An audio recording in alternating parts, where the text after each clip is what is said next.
basically have been making things and doing artwork since I was really little. Just always something I did. It was always like my dharma. I would sit and I used to cut and paste, when I was little. I remember, I guess my first memory of a first art installation was when I was like 9 or 10, and it was Valentine's Day, and I cut out like 1,000 hearts out of construction paper, and I threw them all over my house and my living room. My mother wasn't too happy with it, but that was like my first art installation, now that I look back and I see that. And I really didn't really focus on art though until I went to college, and I wasn't even an art major. I actually started as a journalism major, and then went into graphic design, which as with a fine art minor, and just really loved it. And Leslie, where? I'm sorry? Where? What college? Oh, I went to University of Maryland, and at some point I actually was going to transfer to RISD, but I still was not like single focused. I like a lot of things. So I stayed where I was during that time. After that, kind of just worked as a graphic designer for a long time. And then I started taking classes at Northern Westchester Center for the Arts. I did a lot of drawing, a lot of fundamental classes there, which was really great. And in between raising 4 kids and all the normal stuff that we do, just kept going back to different courses and different things, and eventually went back and got my master's at William Patterson here in New Jersey. It was really the only MFA program that you could take part-time and at night if you worked and had children and other commitments. So it was super convenient for me.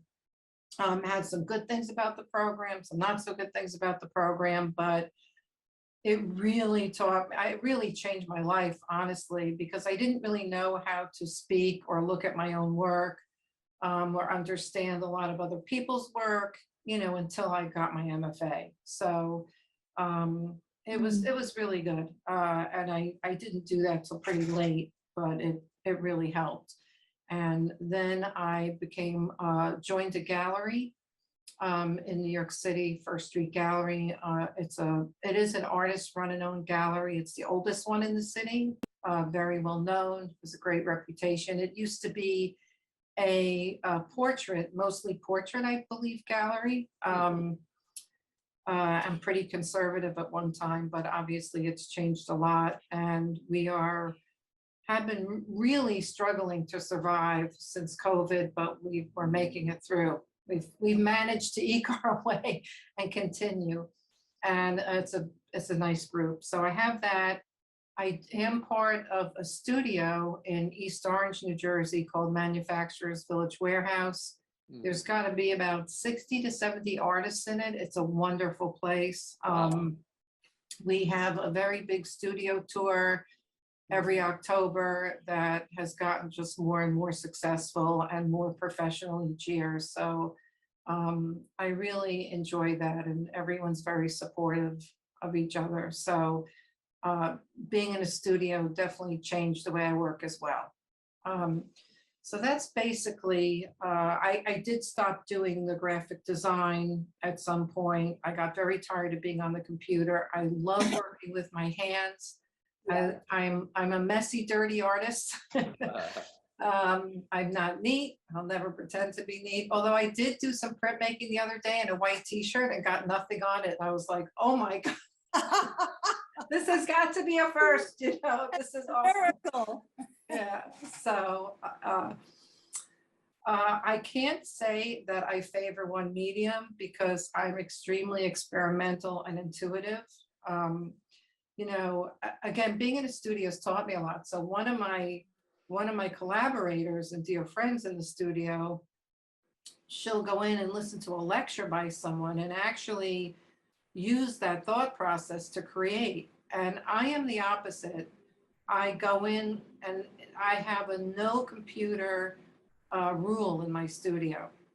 I don't bring a computer into my studio. I'm there just to be intuitive and make. The thinking is outside the studio. The research is outside the studio. The studio is just for me and making. So that's kind of my own personal way that I work, but everybody's different. You know, I'll make and then I'll look and I'll see what I see in it.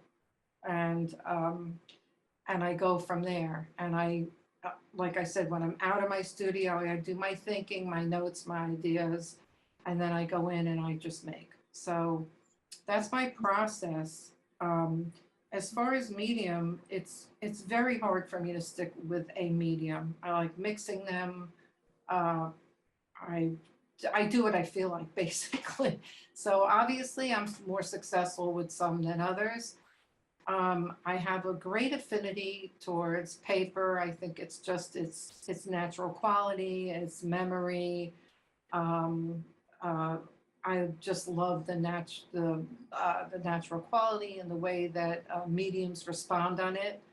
Um, I would like to work on canvas more, but I find myself always going back to paper. So that's definitely something to consider for myself. Um, so I'm going to share my screen now and my website is open. I'll kind of go through it and talk about it a little, you know, talk about everything on the website because that just gives you a big general picture. And if there's something that on there that you want to talk about further, I'm perfectly fine with that. Okay. So this is actually the homepage. I do all my social media, at least so far, myself. So, and it's, you know, as we all know, it's like a necessary evil. So I wish someone else would make these decisions for me. But I picked a few pieces for this homepage that resonate with me. And you can see the differences. I mean, you can really see the diversity here. And sometimes I think that's a positive thing. And sometimes I think I would do better if I stuck and explored a few things further. But I'm going in that direction and I'll explain that to you. So these two pieces here, you can see me pointing or no? Can Yes. you Yeah. can you click on them and enlarge them so we Well, can? yes, we go in. So like, let's do it this way. So I'm gonna go, maybe I'll start from way back here. All right, I'm gonna start and go forward into time. So what we're looking at here are different paintings from actually my thesis show. And these were based on Sufi poetry. And it was based on a 3,500 line poem called Conference of the Birds. You might have heard of it. Years ago, one of the first artists that I was truly inspired by was Francisco Clemente. And he was a water media artist and painter. And I saw a retrospective of his at the Guggenheim. And it made me cry. A couple of his paintings made me cry and really resonated with me. And, you know, so I used his influence and the poetry for these paintings, and was very happy with the show. This is lyrical. Yeah, these are all, let's see if this one. So these are all India ink, and also bronze fabric dye. So as I said, I experiment. I use fabric dye, I use beet juice, I use coffee. You know, not as much lately, but experiment. How So large are they? these pieces are not that big. They're 22 by 30. Big enough. Yeah, they're 22 by 30. This one is actually quite tiny. This one is, I think, like 10 by 14. It's a very small one.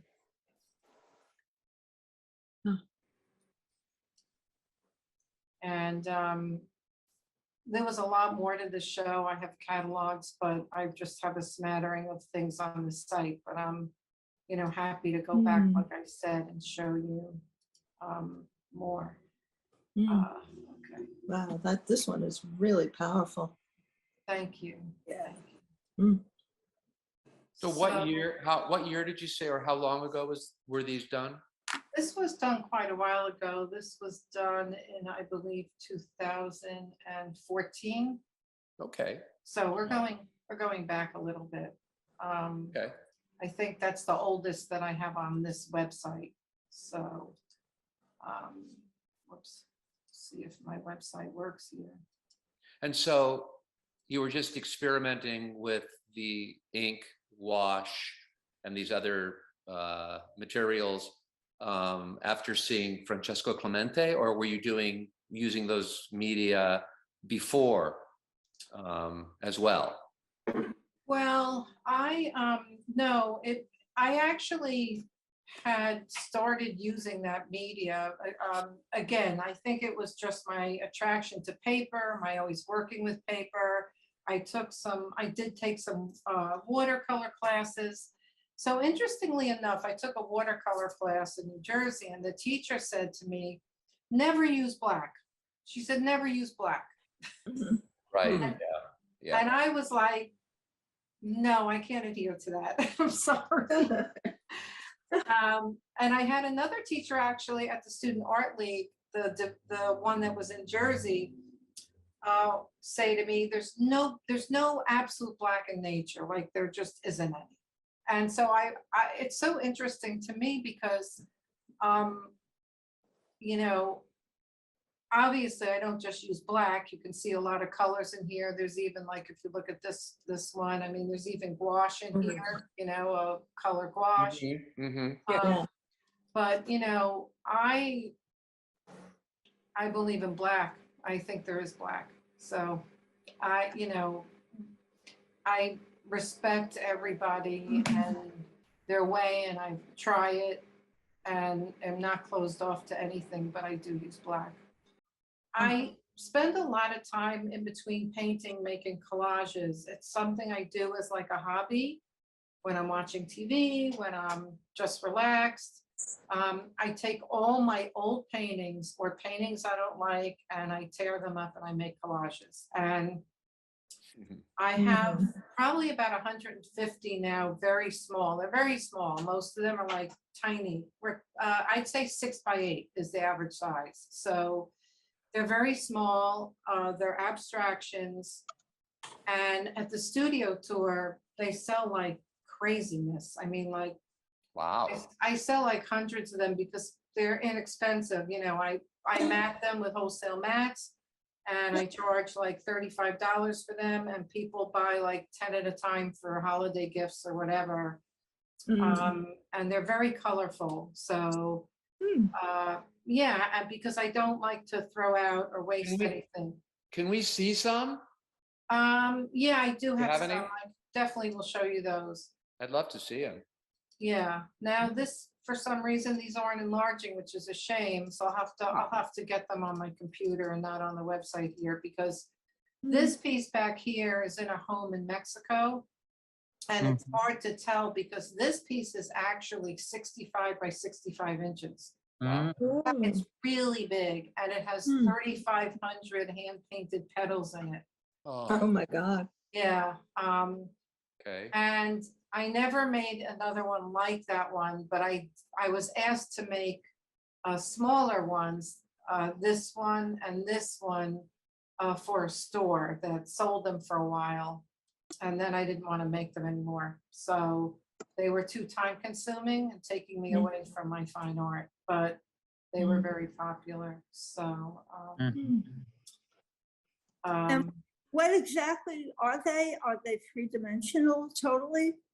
they really are, because what I do is I take a disc of paper and I hand do all the petals and put them down. And then I have wood directionals that are wrapped in string. So they're like a two-dimensional piece of artwork framed. The one that's 3,500 pieces at 65 by 65. That one was really special to me because that was more, that was not a commercial piece. It was a real fine art piece, and it also from far away, it looked like a diamond. It was really incredible. I'd like to make a collage that big again, just a little bit differently. It's absolutely beautiful. Could we, I'd love to be able to see what you're referring to. Yeah, well, let me. When you're talking about, I'd love to see some pictures of this piece. Sure, let me. So we can really, look at it. Yeah, Mm. let me see if I can. Let me do it this way. Sure. So. Oh, yeah, you can pinch it out. So these, all the pieces are painted from earlier paintings that you used as collage material, Yes, correct? yes, Okay. Paper pieces, Paper. paper, they're all paper. yes. So is the piece essentially flat? Is the disc with all these little pieces, is it flat or is it actually dimensional? Does it come out in space? It's flat. Well, it's flat, but it's very layered, one Right. piece is on top. So it's not Okay. completely flat, but it's not on a sphere. It's on a flat piece. Of Right. paper. Yeah, Right. yeah. But yet it's on a kind of a some sort of Support. cross, this framework, Yes. and that is sitting out from the wall. The Is it- actual. Yeah, you can see the shadow. Yes, that's what I'm Yeah. trying to understand. Question, do you feel that you need to frame that since it's paper and glue, I imagine? I think I like to frame these, believe it or not. I think it's, well, like I said, when I started doing the more commercial ones, they were framed. You can see this one's in a piece of glass or a piece of plexi. And I think it just gives it a little bit more of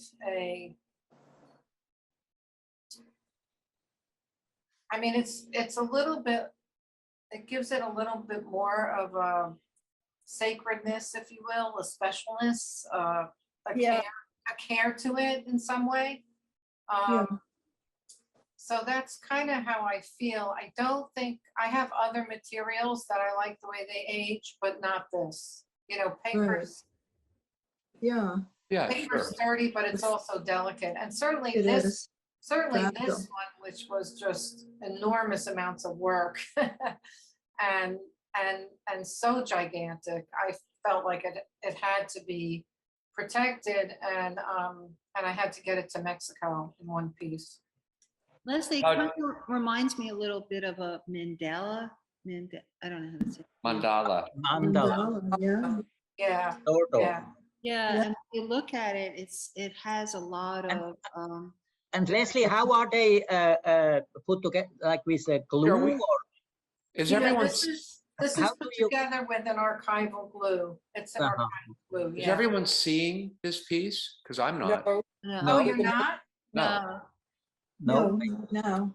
Okay, let's go back. Maybe the share is not, maybe I have to redo the share since. Yeah, yeah. Yeah, so this, I do love this piece. I have other ideas for other large collages, which I'll get to eventually.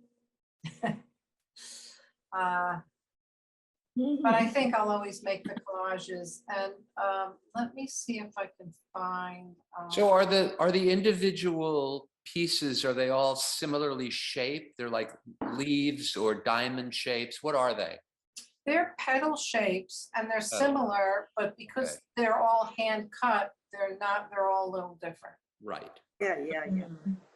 Okay. Yeah.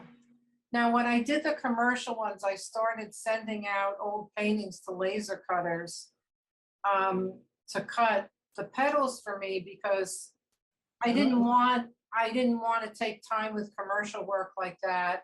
And honestly, my hands were hurting after this one. oh, yeah. I can imagine. I can imagine, sure. And I have to give a lot of credit to my mother-in-law, who at the time cut a lot of petals for me.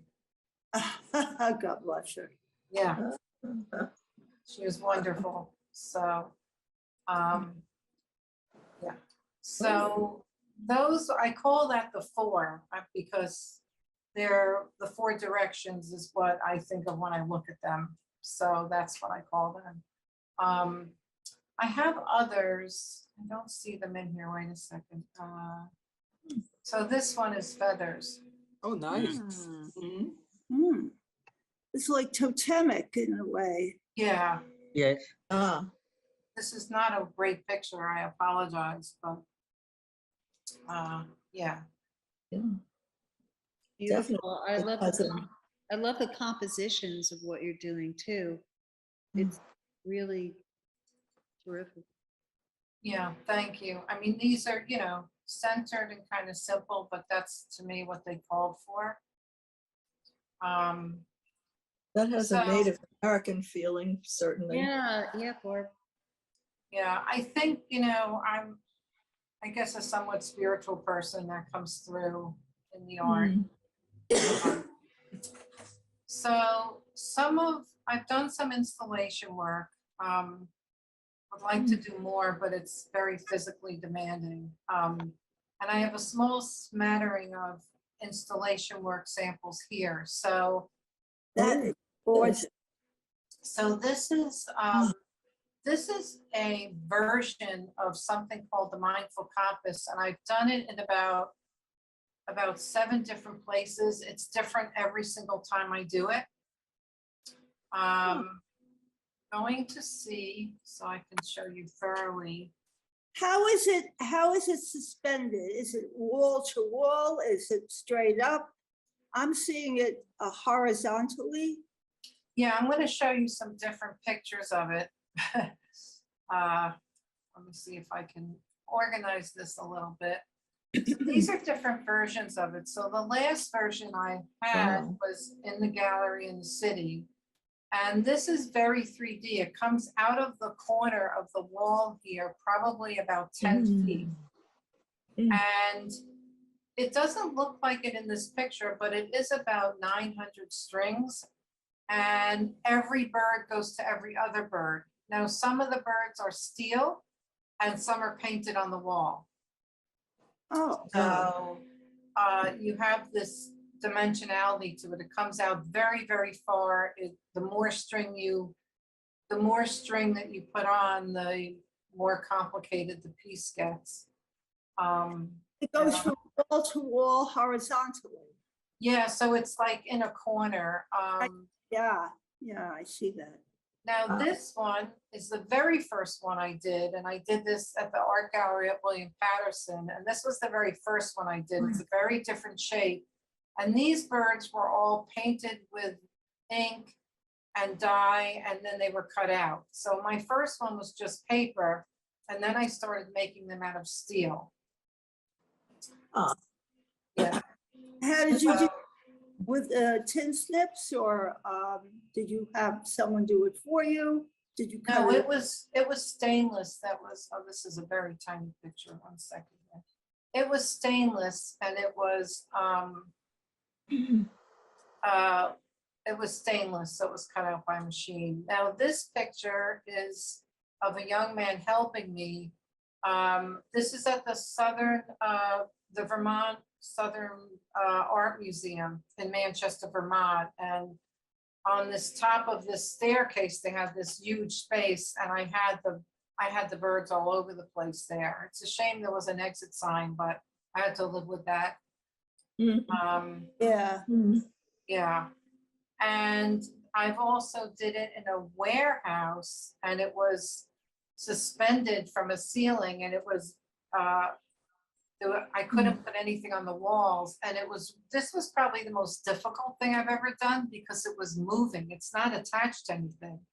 So it was moving while I was hanging these steel birds, and it was extremely challenging. This is in the Art Factory in Patterson, New Jersey. I think do I have other pictures of it? I'm seeing if I have other pictures of it for you. Is that steel thread? No, the thread is just string. It's just sheer string. There's nothing special about the thread. This is another picture of me installing one in Vermont. It must have been incredibly difficult to put up. Yeah. Yeah, some of these, this is another very early version with different shaped birds. And this is in Penn Station in Newark in a gallery space. And I had this huge drawing, concept drawing that I had done before I did anything 3D. And that was on the wall behind it. And then these birds, as you can see, are just suspended from the ceiling and they have a very different shape. The other ones are more like geese and these are more, you know, more like abstract birds. So you can see there's many different versions of this. Wow. This is actually a version that I did on a hallway in a corporation. There was an exhibition actually in a corporate space. And my friend who I collaborate with, Alexandra Schonenberg, she has an architectural background and she drew these volumes and then I put the birds above the volume. So it was a collaborative piece in a hallway. And these are all steel birds and these are, the lines were done with pencil on the wall. So it's a completely different version. I like that a lot. Is it still there? No, it's not still there, unfortunately. But Leslie, the one in Vermont is, they commissioned you, right? They did, but it's down now. They have a new, you know, they've redone things since then. Let me see if there's any other interesting pictures of this. What was your concept of all the birds being connected through the string? What? Oh, I was just going to ask that. Well, this is, you know, the first one, which is this one, was at my thesis show. And so what happens, and this is very typical of my work, and you'll see it as we go into even my most recent work, you see it so obviously.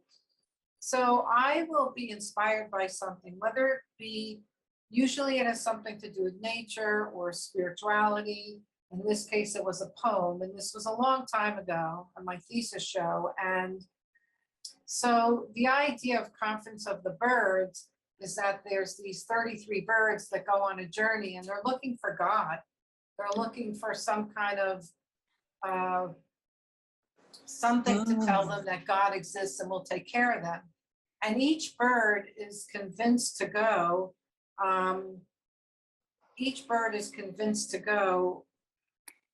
through this one hoopy bird, and every bird has a different story. So some are very attached to their riches and some are attached to other birds. Like they have all these excuses, but they're all talked into going. Actually, I think there's 13 original birds and they're all talked into going, and they go on this very long journey. And when they get there, it's basically a reflection of themselves and they realize that they go on the spiritual journey. So what happened is when I started working on the thesis show, I had very specific paintings about different birds. I had paintings of birds, painting of owls. I had portraits of each character in the poem. But as I worked, I started to create a sublimation of ideas in the poem. So the poem became more about freedom and choice, and it became more about the collective consciousness of this group of birds and how they realized they were all one and they were all God, that they were one and the same. And so this is all about that collective consciousness. You know, it's all about how you watch birds in the sky make collective movements and circles, and fish in the ocean do the same thing. So that's really what it's about. That's why it's called the Mindful Compass. And so as the show went on, by the end of the show, some of my paintings were just infinity signs or feathers, or the paintings got simpler and simpler as the show proceeded. I love that. I love how thoughtful you are and how spiritual you are and how you bring that into your art. Thank you. I appreciate that. Thank you very Yeah. much. Yeah. Yeah, so that's the mindful compass. Mm. And let's see if we can go through these a little These bit. are very totemic. What was your inspiration for that? So these were actually in my show in 2018 called More Commemorative Drilling, which was kind of about, I've always been sort of, the environment has always been an important issue for me. And I grew up with those commercials. I don't want to pinpoint my age too much, but when I was growing up, there were those commercials. I don't know if you guys remember them, where the Indian was going in the canoe down the river and there's pollution all over, garbage, and you see a Rachel tear, Carson. Yeah, Rachel. Yeah. and the tear is rolling down his cheek, Yeah. I mean, as a kid, that affected me so intensely. And like when I see people like throw garbage out of their car window, I'm like personally offended by it. I'm like, I get crazy. And I think this show had a lot of that in it. And these were actually, I think this was influenced by my love of trees and the personality of trees and the variation of trees. I read a book by a Swedish author called The Secret Life of Trees. If you like Yep. nature and trees, Yep. it's a great book. It's a Great. really- And Are these, they charred or are they painted like charred? Or they're painted. They're all painted. but they look on- like charred, like burned wood. Yeah. But they are So- painted. Okay. Are It's they kind of, wood? it's kind of like man's influence on trees if I had to make up any sort of strong concept. But again, I like people to look and put what they think in it. These are all paintings that are actually attached to pieces of foam. So like people would look and go, how'd you carry those? They're foam, they're really light. They're super light. Painted front and back. They're painted on the front. They're paintings that are attached to the front, and then the foam is painted black. So they have different layers of foam, so they stick out differently from the wall. It's very 3D. Are they attached to the wall? So Yes. Well, Yeah, some are leaning, and like these are attached, but then others are just leaning. As you can see. they're leaning so anybody could move them and change them? Well, I mean, the ones that are leaning are probably taxed somewhat, Yeah. I mean, it is I would hope people would respect it enough not to do that, but it would be fun probably sometime to have an interactive, Right. interactive one as well. You can see some of these have collaging on them, a few of these, like this one and this one. This is all painted, this is all painted. This is all painted, even though it looks collaged. Same with this. This actually has some collaged, hand-drawn tissue paper on it, this one. So some of them have a little bit of different treatments from other ones. And how are they, some of them are affixed to the wall and some of them are not. Are they affixed to the floor? No, So they can be moved very yeah, easily. they're not affixed to the floor. They're just, they are nailed to the wall, most of them, Mhm. or they're nailed to each other. Right. So you can rearrange this in different ways if you wished. Yes, I still have most of them. It's hard, after a while to store this stuff, to be honest with you. You know, And you put the attic and it's a hot summer. Ay, ay, ay.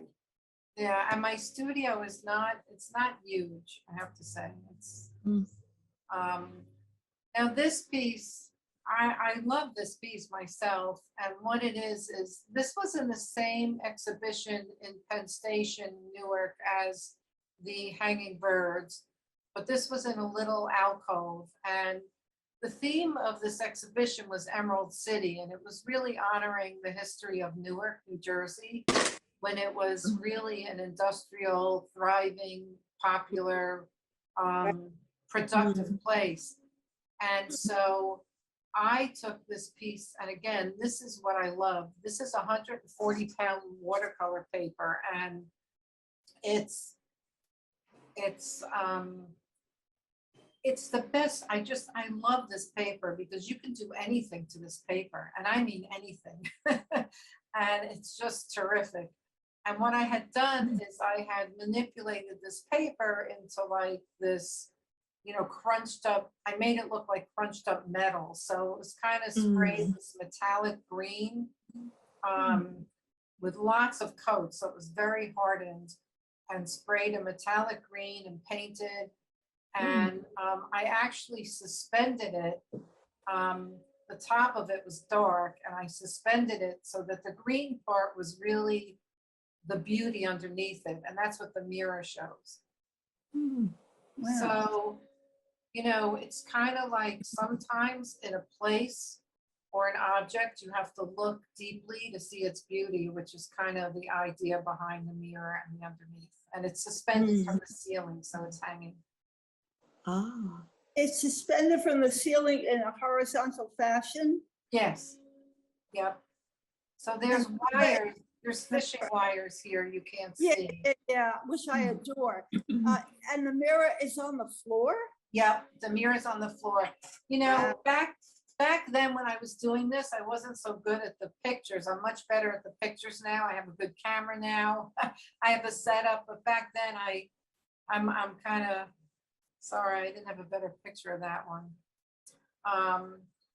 This one is actually at a show this is the same show as in the that warehouse where I showed you the hanging birds that were free hanging, and this was on a different floor. The show took up the whole warehouse in Patterson, and this was an installation of words. And I can't really, it's hard to kind of explain this one. It's just something to look at, but this is actually another piece of paper that was a very large painting. And I will sometimes not stop on a piece of paper. I just go at the paper until I've it just becomes something completely different. And after painting on top of this painting, layers and layers, it ended up being this folded up black sculptural thing. But the original painting contained all these things. And so I don't really have any other further explanation for this whatsoever. It just is what it is. the original painting contained all what things? All these things, a what- red what- hat, a red hat, Uh-huh. and not just it contained it, but the things I did to it, bleached Oh. out, covered black. There's a red hat, there's a hammock, there's, Oh, boy. yeah. It's, Yeah, yeah. Is And this on the how floor? do you Leslie? What? I'm sorry? Is this on the floor? Yes. It looks like slots of paper. Well, Oh, it's on the floor. It's on the floor. It's a very wood broken up floor.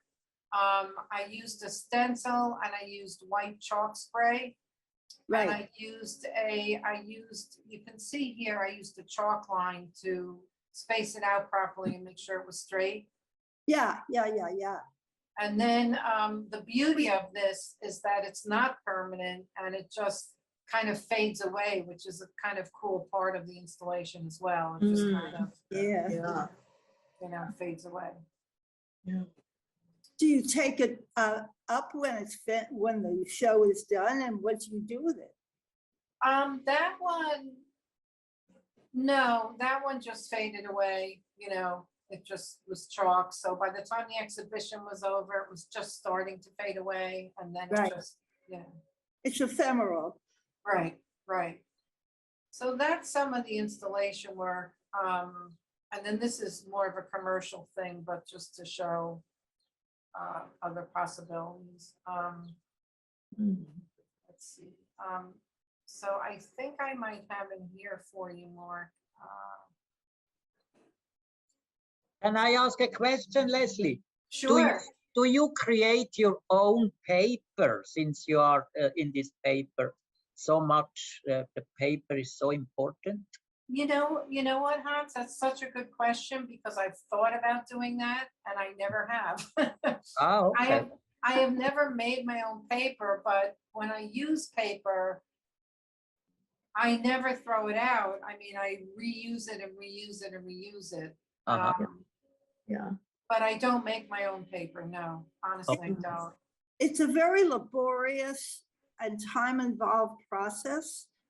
And it has a high accidental quality to it, which of course is beautiful, but it's very laborious. Yeah, and it's also when you make paper like that from pulp, it's a lot more delicate when you hand make it. Yeah, But what I have done is I've actually taken paper and broken it down to pulp where I've actually reformed it. That I have done. I don't really have I don't think I have a sample of that, but wow, so these are Your wonderful. sculptural paper pieces with the layers of paint on them. Do you use some kind of hardener to keep the paper in that sculptural form, like in the last? The emerald piece? yeah, Yeah. I don't use a hardener, but I use a lot of layers, and I shouldn't say that because I believe in both those pieces of large sculptural paper pieces. I believe in both of those. There is a matte varnish on them, which hardens it. It's also very, very heavy paper. Yeah. You know, some is 300 pounds, some is 140 pounds. Okay. Yeah. And it's literally. Do you crumple it by hand? Do you score it? It's done by hand. It's not scored because those are more abstract, so they're more whatever the paint, it's more just hand manipulated than scored. Yeah. I've never really worked with paper where I've had to score it. I want to see if I can, These are beautiful, Leslie. How did you do these? I'm going to talk about those. I just want to see if I have a few more of them though. Let me see. So there's some more collage pieces in here. And so let's just go through this for a minute. So I guess these aren't enlarging. I have a lot of website things to correct, but I have other folders. So these two pieces are both examples of the 6x8 small collages that I make for the studio tour. This is kind of one style. This is also 6x8, but it's a different style, a little smaller. And this piece is on fabric.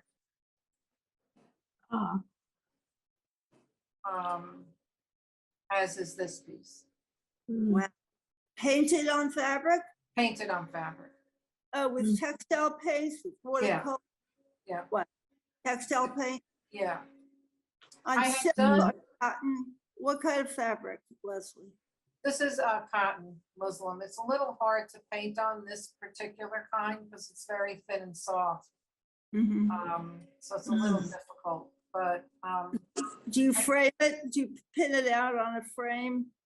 I've sold a few pieces, but honestly, most of them are sitting in a box. I really need to do something with them. They're quite old, but I wanted to just show you a few other pieces of collage that are random, just so you can see. So I might have some of these in here. Let me just see before I skip around here. Oh, here. Okay, so let's go to. All right, these are a little out of order, but so this show, which I already showed you the mindful compass. So this show, here's a sample of some pieces from this show. Now this is actually a piece of paper painted with India ink fabric dye, and beet juice is the pink part of it. And then these flaps were all cut out of the paper.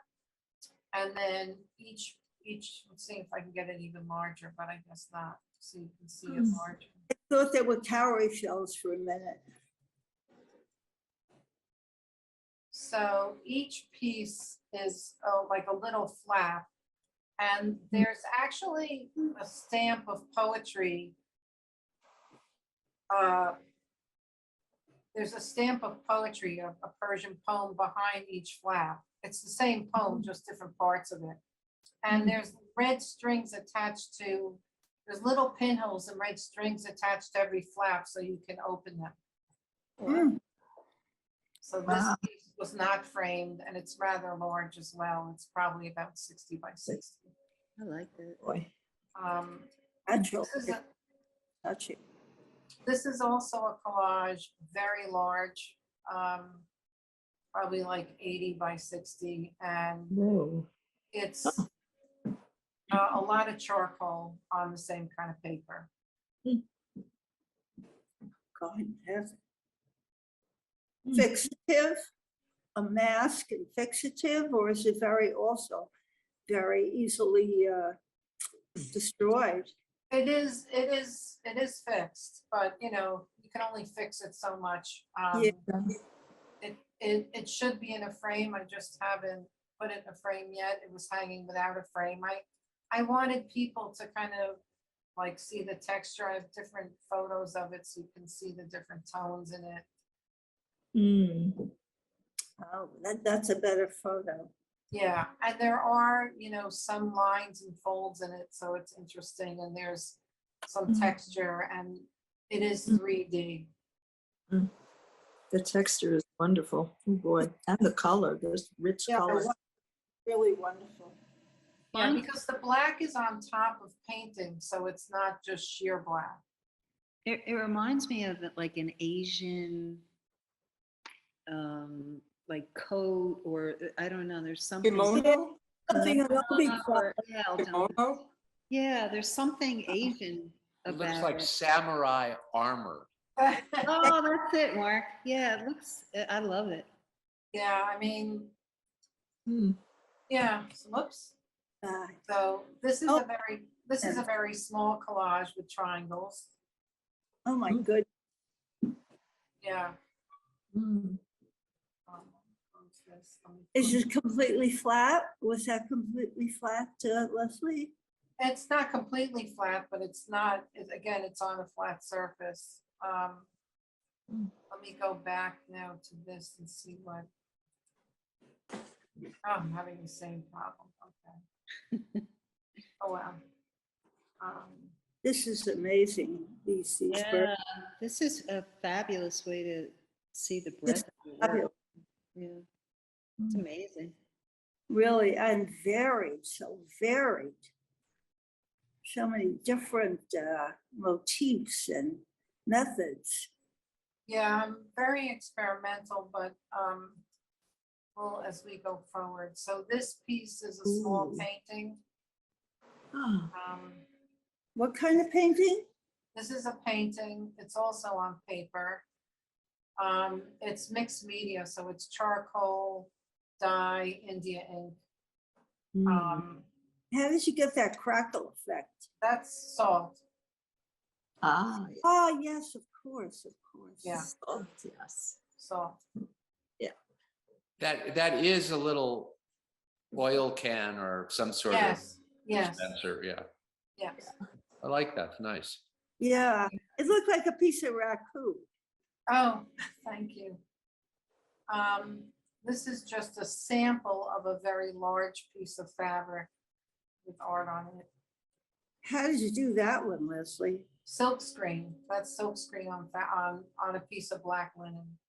Ah, And you Now glued, this- you glued the string. No, I silk screen the white on black linen. Oh, okay. Yeah. This is not a very good picture, so I'm gonna see if I can find a good picture. So these are oils. ah.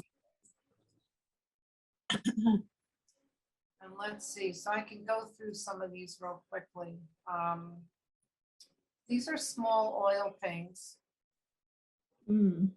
I like my small ones better than my big ones. So, Mm. How small is small? these are like, 6x6, 8x8, 4x4, they're small. Well, the difference between your small ones and your big ones is that these small ones have a subject, a very, very specific, clear form, let's say. Right, And so right. the big ones become more just about the material and these big abstract spaces.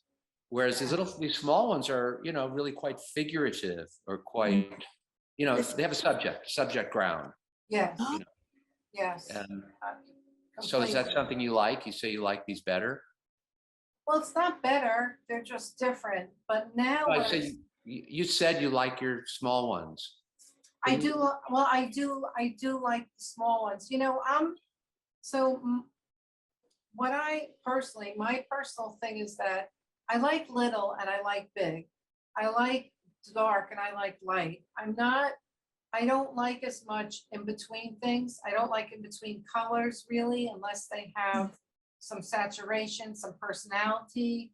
A lot of my paintings, just for sheer economics and practicality, might be in between sizes, but I prefer little sizes or huge sizes. Right. I'm not much for the middle ground. It's interesting. Yeah. But you can see, like, this is a big oil, and you could see, as you just pointed out, it's abstract compared to my little oil. So Mhm. that's a very interesting observation, Mark, which I appreciate. Sure. So what I'm, as we go forward, I'm actually starting to combine a lot of these practices, which I will show you.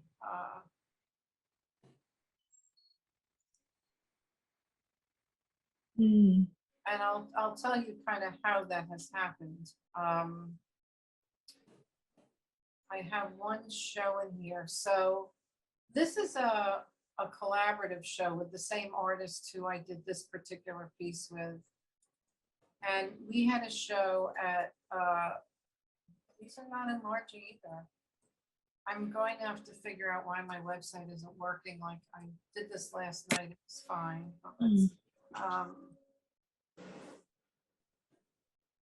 just trying to get some better pictures for you.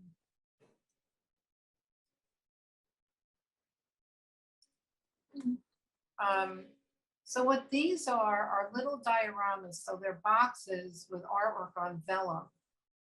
And they're hanging on 2 steel wires in a row, and they all have kind of cutouts. Mm. I don't know why I don't know why my website is not cooperating. I really apologize. I went over this last night to make sure, and it was fine.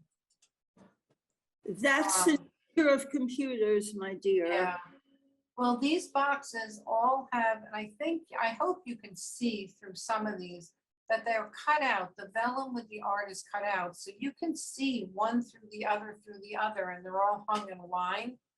Yeah. They're 14 by 20 boxes, but this is a long hallway that they're hanging in, or a long space.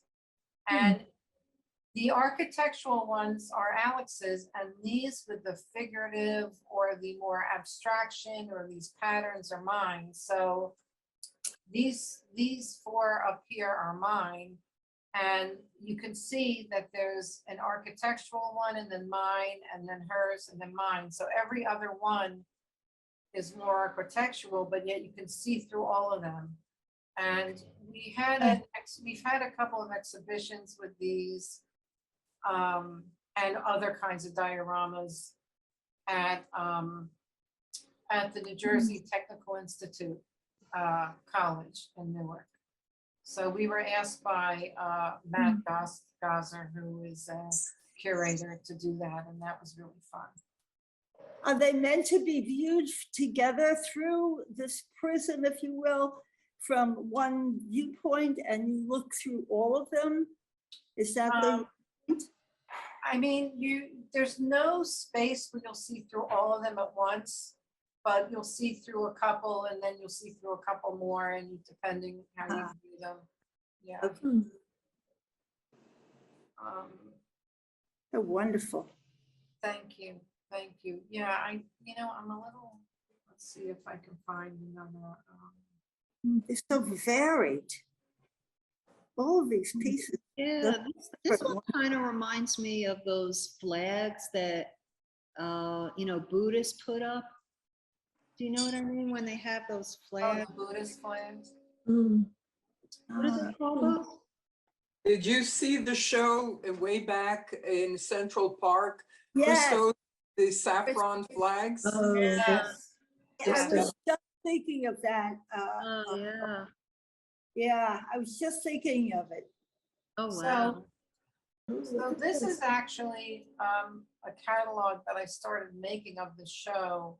So this is looking through one of them, and this is like a different kind of diorama.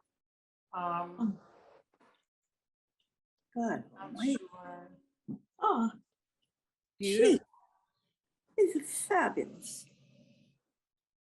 So these are some close-ups of like how I cut out the paper here. It looks like lace, you know? Oh, This is a very long piece, combination of ours. So this is a, let's see.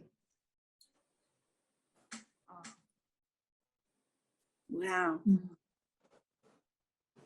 Oh. This is one of Alex's. I have no credit on that one.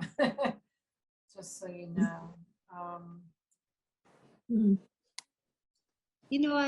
I like how your birds, as you continued with the birds, they've gotten a lot more, less structured, and they're more formed, Yeah, like a lot more, right? yeah. More abstract. More abstract, yeah. And that's very, you'll see as you go forward, that's indicative of my work. It has become way more simplified, way more abstract as I've gone along. But they're unmistakably birds. They're two strokes and that's a bird. Right. You go back to that one, Which one? The one that I were just- just that Marcia and Marie were talking about, which are the birds, a little more simplified and abstracted. Yeah. So this is ink again, or?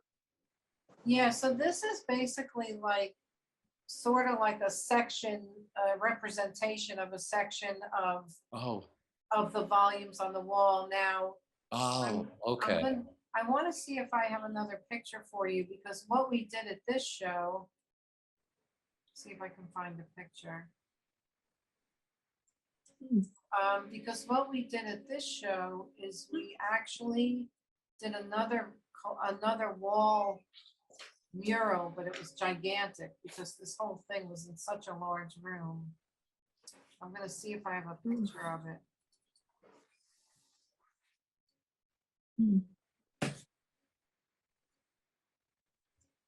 Trying to see if I have a picture of it for you. Oh, here it is. So this, you can see this is how big this was. Oh, wow. And this was us putting this on the wall. So I was painting my birds on the wall, and she drew the volumes, I painted the volumes. She's not really much on painting, so I painted the volumes. So and this, this was a collaboration between. Yes. I Got it. really She drew the volumes and I did everything else. And this is when we were installing it, so you can see. And you can also see that I was putting another version of those trees somewhere in the room. So that's what those are all doing back there. Oh, right. It's a very big space, and we had those dioramas hanging in the space. And we had some dividers with more wall dioramas as well. Right. So this is, to me, like I really like the way this mural came out, because the way she drew the volumes was way more exciting than just the straight up 3 that we saw previously. And as you pointed out, Marie, the birds are spread out and they're way more, you know, they're way more random here, but they're, you know, how I felt they would work. So this drawing that I asked to see that you showed us, that's just a detail of Right, the finished version? right, Okay, right. great. It's interesting because the way that you crop that, you know, version, to me, it looks like you could see the birds from below. It looks like you cropped it and like you could see through the buildings to the birds. It's just Yeah. really well done. Really good perspective.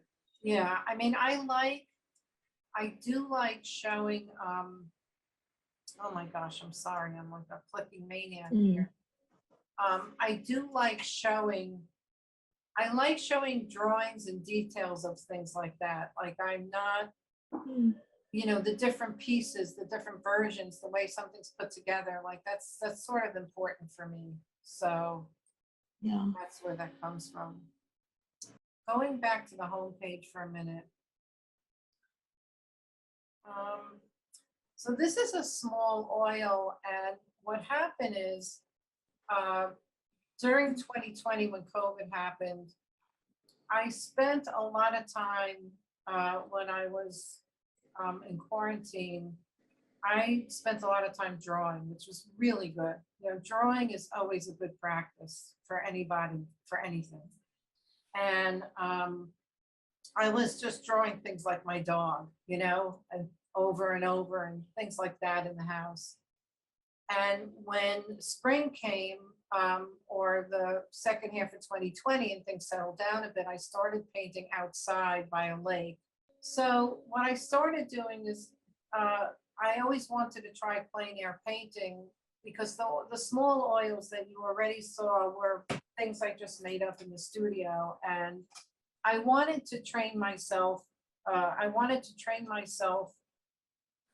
In the looking department a little bit more because I felt like in order for me to grow as an artist, in order for me to make works that made more sense together and kind of not, you know, not hop around so much to different mediums, but be more deliberate, I needed to get that practice actually of see down a little bit more in order for me to be more deliberate with my work. I felt like I was, you know, I don't want to speak for anyone because we are all so different, but when I don't work with any deliberation, what happens is then you're like, you know, when you get a good piece, it's almost by chance, you know, and I wanted to work way more deliberately. So I started painting outside with a mentor of mine. And I was pulling these little paintings. I have ones that I like far more than this one, but this one's here for some reason. So, but it was really great. And I am not terrific at it, to be honest, because after about an hour or two, my mind starts to take over, you know, my imagination starts to take over. And the plein air paintings have this sort of abstracted quality to them because, you know, I get tired. But it's been really wonderful because I've been able to bring that into my studio. And even when I do like something like this, now this is an ink abstraction on paper. It's 22 by 30. It's not a great picture of it. I need to put a better picture of it here.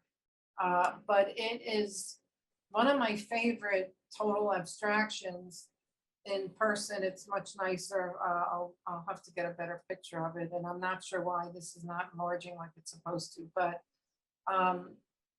what happens is when you take that looking into your studio, it does help you not only with color, because I started making my own colors instead of just randomly picking colors I like. I started making colors. I would take 2 or 3 colors and make all the colors in one of these little paintings, just make them out of like a few colors.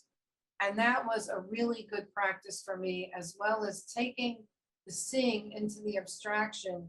You know, now I'm painting not just from like something pie in the sky intuitive, but I'm also taking views that I've experienced and adding them into that abstraction.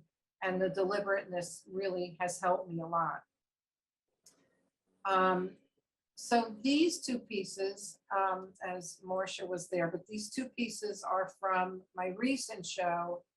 And I really, the show snuck up on me. I wanted to combine these practices, the practice of seeing with the abstraction, and make a series of paintings both on paper and canvas. That was my goal for the show, and it totally didn't end up happening. I ended up doing a lot of printmaking for my last show, and the reason for that was that not only did I not have time to do the plein air painting I wanted in the winter, but also I had some circumstances with my family that where I had to stay home a lot. My husband got hurt and I was taking care of him and all kinds of things. So I had to stay home a lot, and I was able to print make at home a lot. So I started printmaking in my living room and ended up making a show out of that. And these are examples of that. And what I do is I have plates. I have very large plates, and the plates are wooden blocks.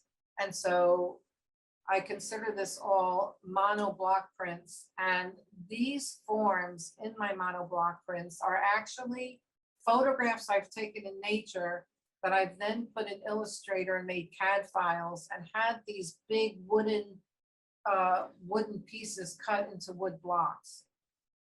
So that's what these forms are. And this is all block printing ink. These are quite large, they're 30 by 40.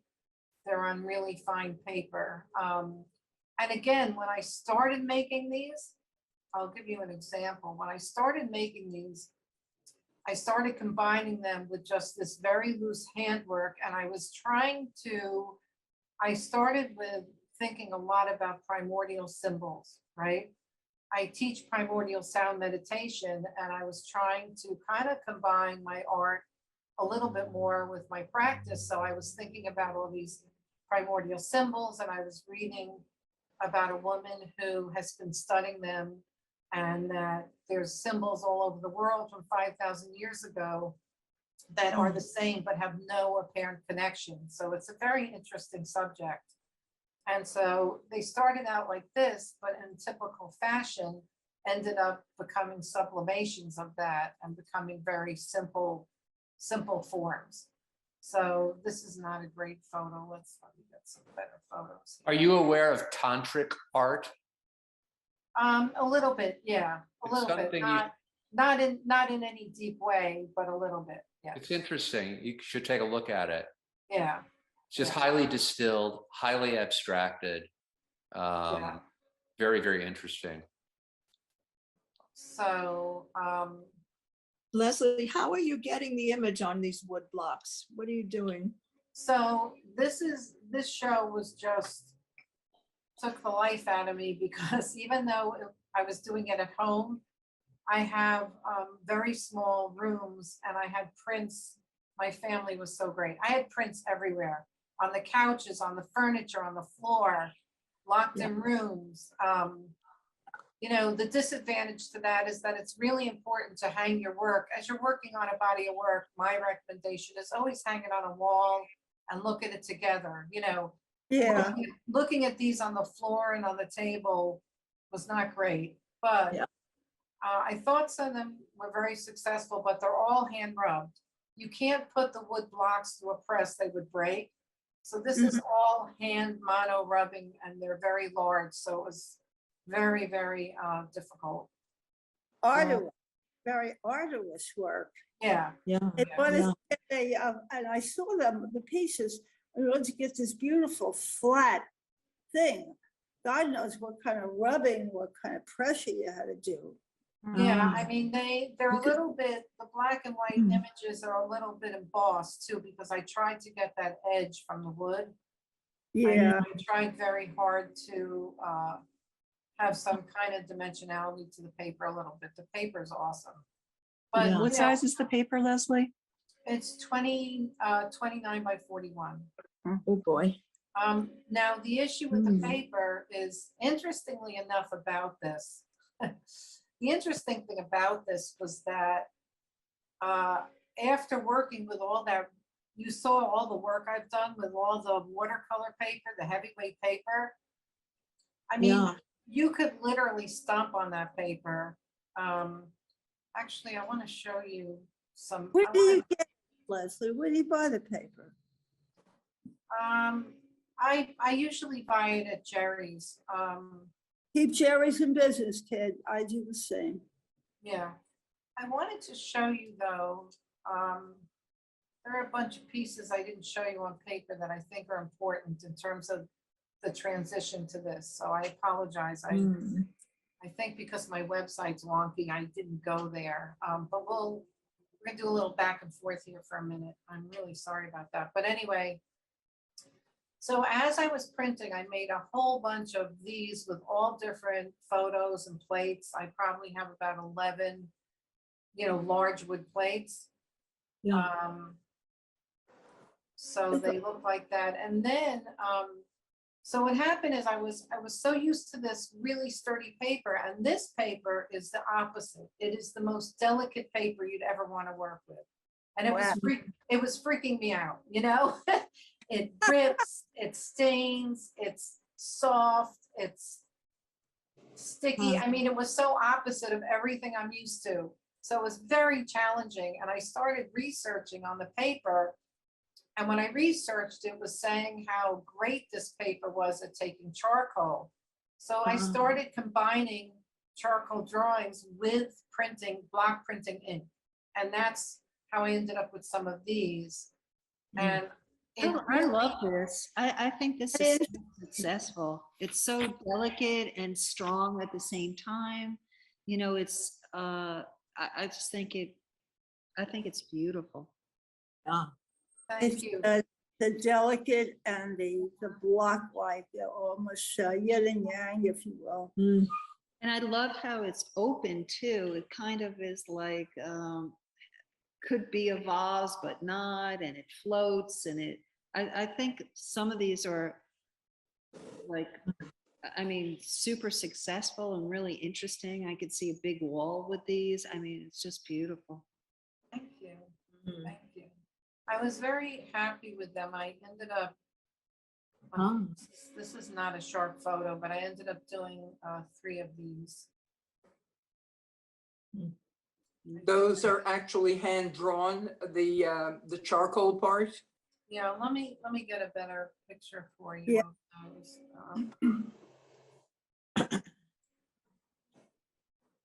Very And, behind. Leslie, they're all monoprints, correct? They're all monoprints. They're all one of a kind. Mm. You know what? I could see how this combines your background with graphic arts. Yeah, Right? Where you are able to kind of lock in fabulous composition and, do it very efficiently and just powerfully. I find it beautiful. thank you. I really, I mean, they are also very conceptual in a way. so I also started to,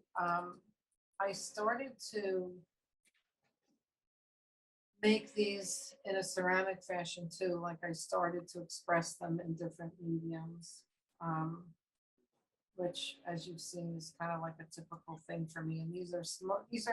I call these maquettes because they're small sculptures, but they're really meant to be.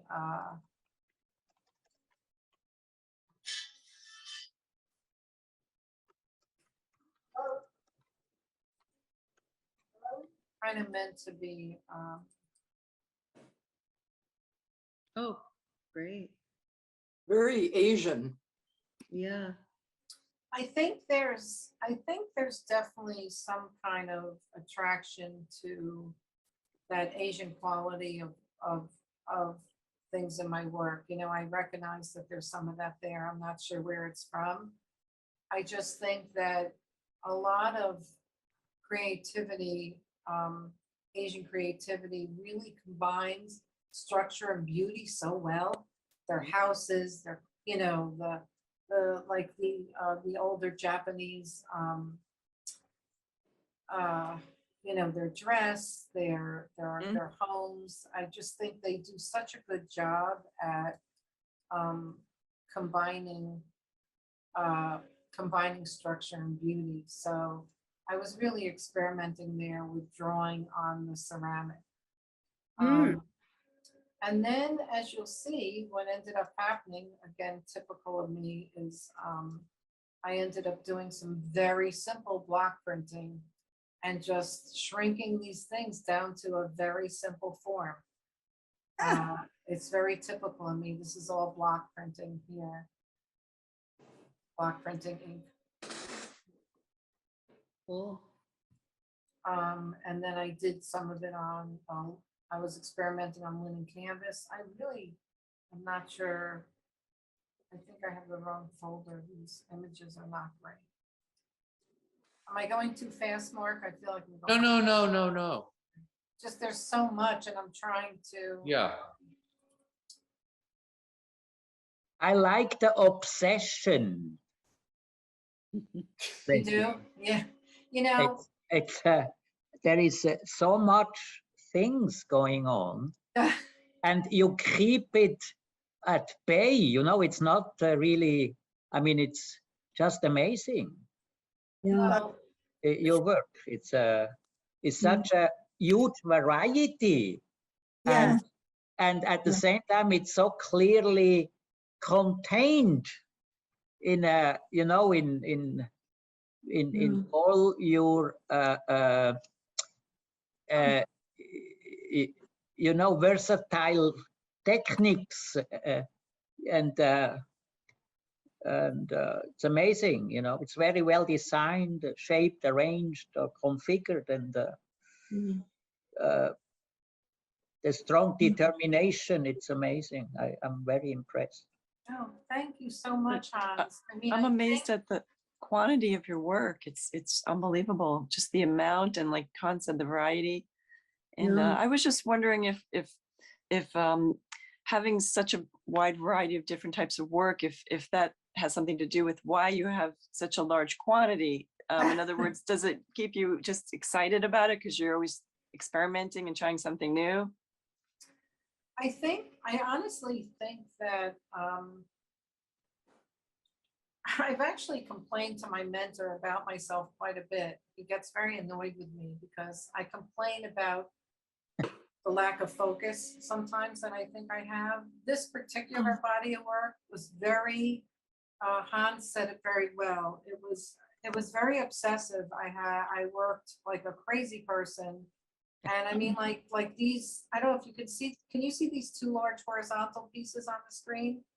Yes. Okay. How large are these? So these actually I did the night before going into the city. Like I just was nuts. And I feel like the way I've been working, I think what has excited me and what made me keep going with this is the way that I was working was really starting to combine a lot of my practices and taking the experience of looking outside and bringing that view in and making my own colors and being more deliberate and learning how to successfully combine the things that I like to combine. And learning that there are certain processes with no matter how I feel about my practice, and that maybe it's a little too all over the place. At the same time, I feel like I'm kind of honing in on what are the practices that are important to me and what are the practices that help me keep growing. And I think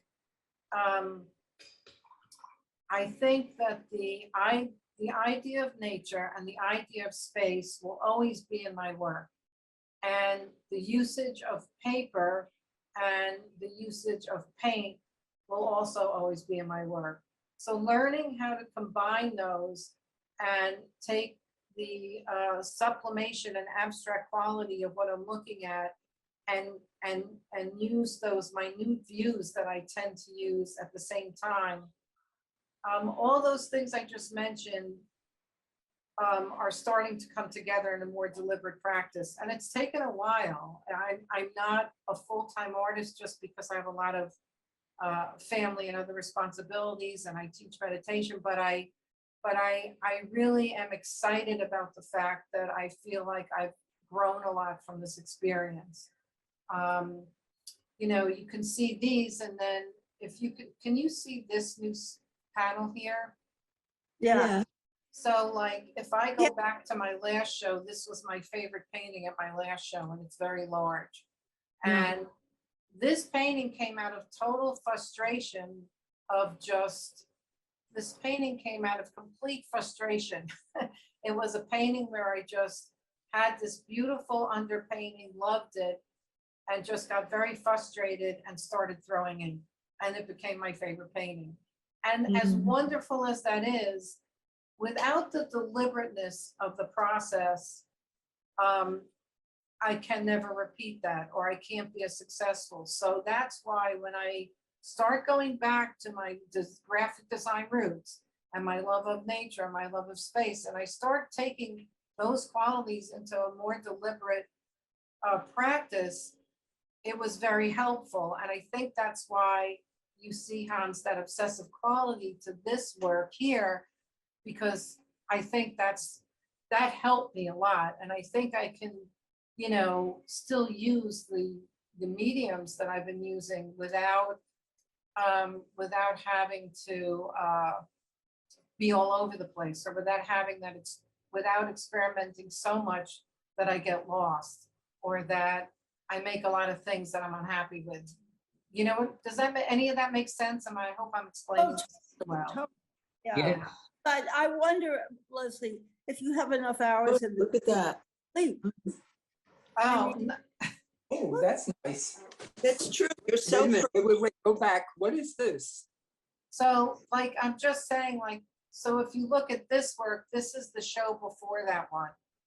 And so you can see the abstract and the structure, you know, and the deliberateness in this.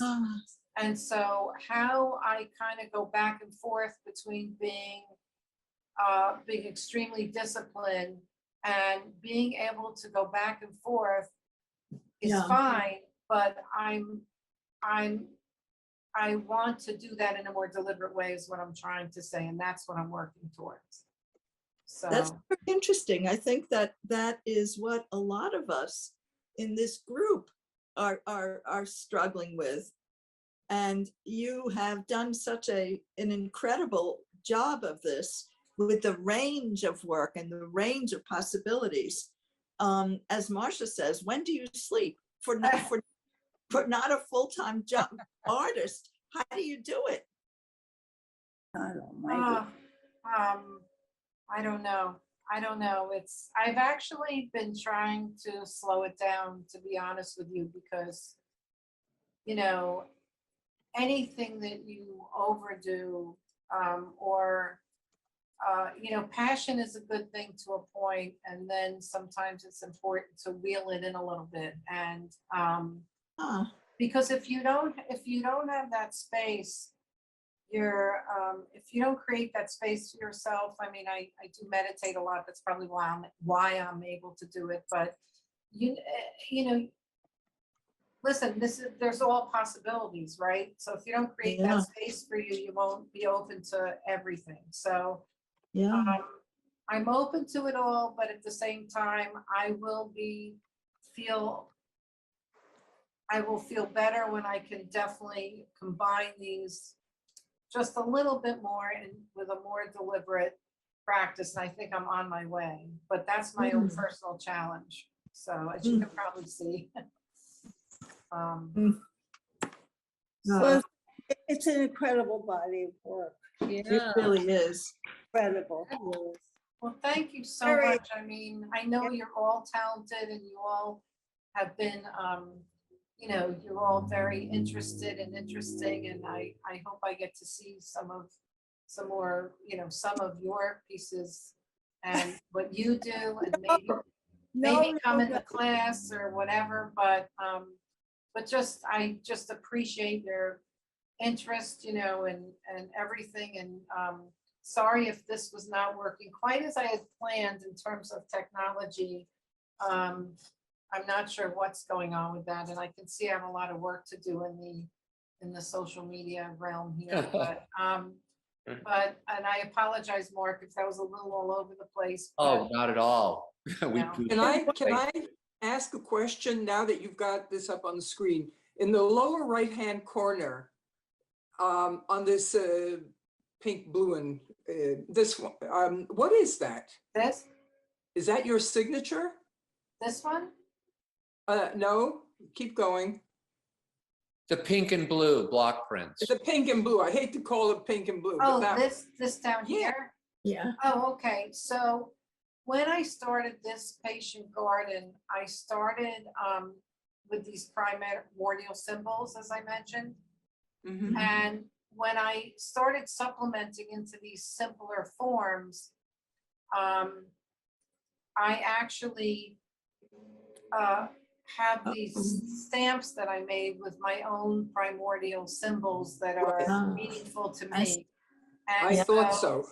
Yeah. I do have a ligature embossing down here. It's really hard to see. It's my initials. It says LA, and that's a ligature embossing, which is a very traditional thing to do on prints. Mm-hmm.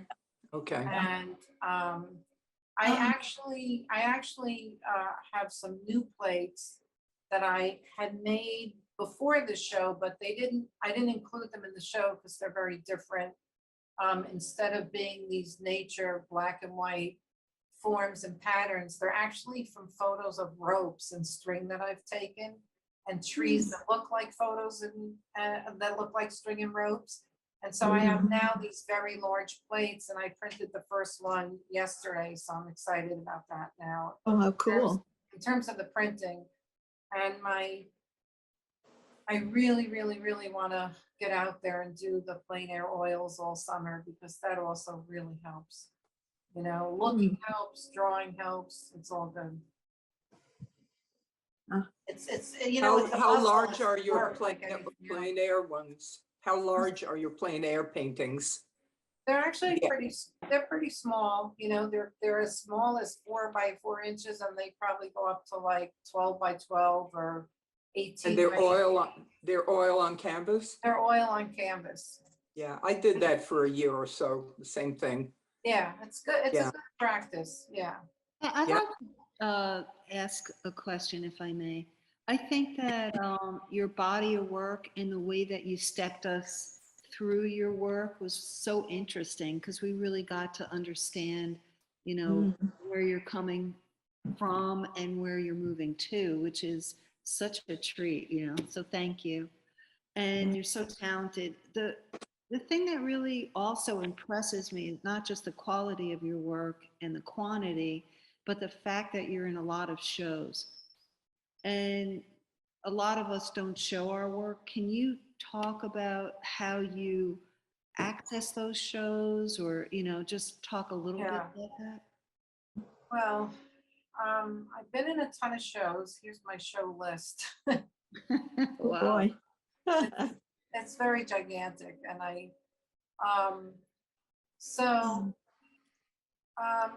you know, after I got I didn't really enter shows except for little school shows until I got my MFA, and you know, joining the gallery, I've had 3 solo shows at the gallery.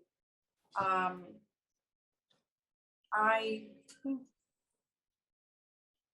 actually have gotten, excuse me, more discerning as to the shows I apply to. So there's certain websites where you can find shows if you want to show your work. So there's Cafe for Artists. There's What is that? Cat it's called Cafe, yeah. bait? Cafe for Artists. If you just type in cafe, there's a lot of websites named cafe of all different kinds. There's cafe that sells t-shirts, but if you type in Cafe for Artists, I'm trying to think of some of the other ones. if you type in calls or artistic calls for entry, there's actually quite a few of them. One is called Call for Entry, I believe.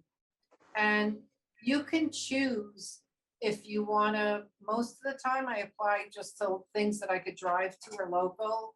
I don't apply to many shows where I ship things unless it's like smaller pieces, just because of expense and all that. But you can pick whether you want to apply, whether you want to look at calls that are local, calls that are non-local, some are international. I was actually in one show in Paris, but it was the little oils, the tiny oils. So that was quite easy. And I was in a couple of shows in New Mexico again with the small oils.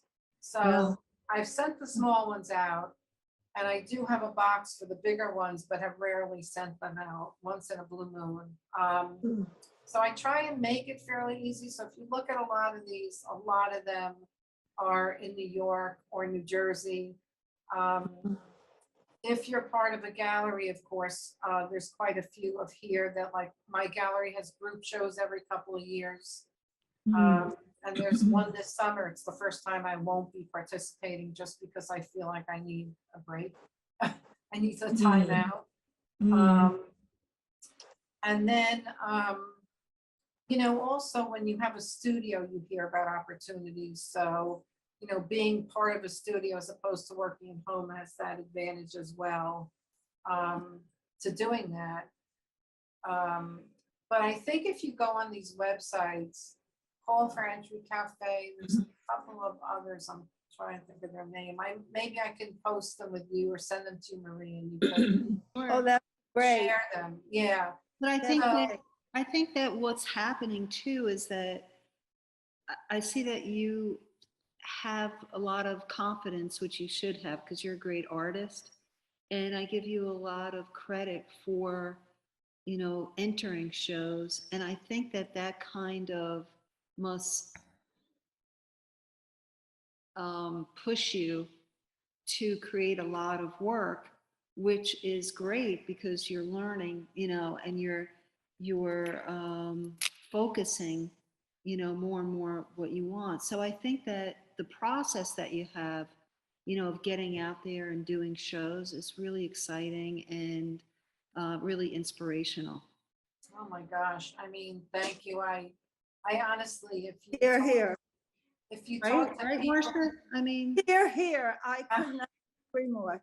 thank you. I mean, if you talk to people who I went to school with, they always told me how I wasn't confident, I should be confident, and how I constantly put down my own work. Like, they really were on me about that stuff. I really was never a terrifically confident human. So I've worked on that a lot, and entering shows gives you that confidence. And also, honestly, being part of the gallery, I also curate a show every year for an artist called 9 for 19. And curating is a great way to learn and gain confidence too. I curated a show for my fellow, even though it's just a little YMCA show, little things are great too, for my fellow students, finding places to put artwork. So the confidence hasn't come easy for me at all, to be very honest with you. well, that makes it even more inspirational, But it's really not something that I was naturally good at, being confident. And also because, to be honest with you, I always had this large insecurity because I always wanted to be able to do some figurative work, and I always struggled with proportion. I could draw a great head, I could draw a great hand, I could draw a great, even the bodice, but putting it all together was always an issue for me. And honestly, I'm not bad at it, but not proficient as well as I want to be. And I've had a lot of these intense discussions with my art mentor about what that means or doesn't mean, and how that affects me and doesn't affect me.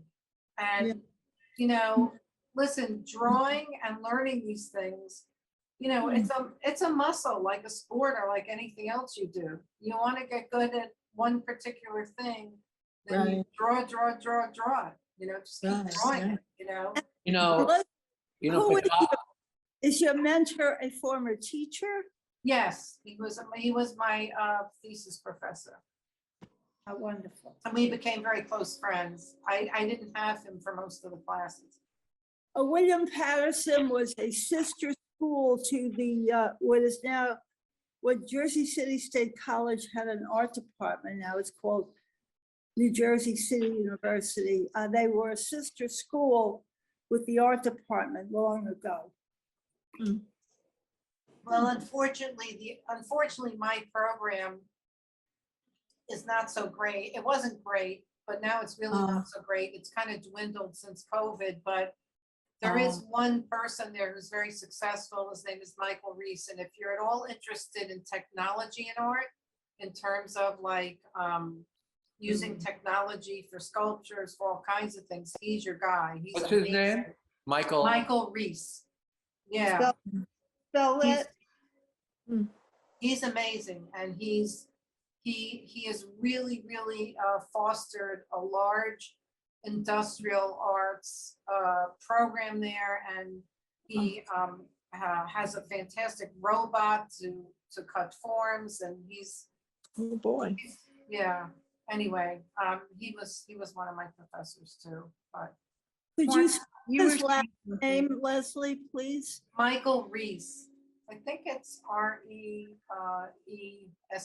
I believe, Reese. Okay. Yeah. But Thank Mark, I can send Marie his information. I'll send Marie his Yeah. information as well, so she can Please. share that. Please do. Mark, this did you is have at another where? question? I'm though? sorry, where is Michael Reese at? Well, I believe he still teaches at William Patterson, but he has At William sculptures in the city. He's been in some of the museums. He's, Yes. I think his studio, he had a space in our studio for a tiny time, but Yeah. he's in New York. He's in New York. Okay. My grandson is a graphic design major, and he's been looking so far unsuccessfully for an internship for the summer. oh, Yeah, Michael's fabulous.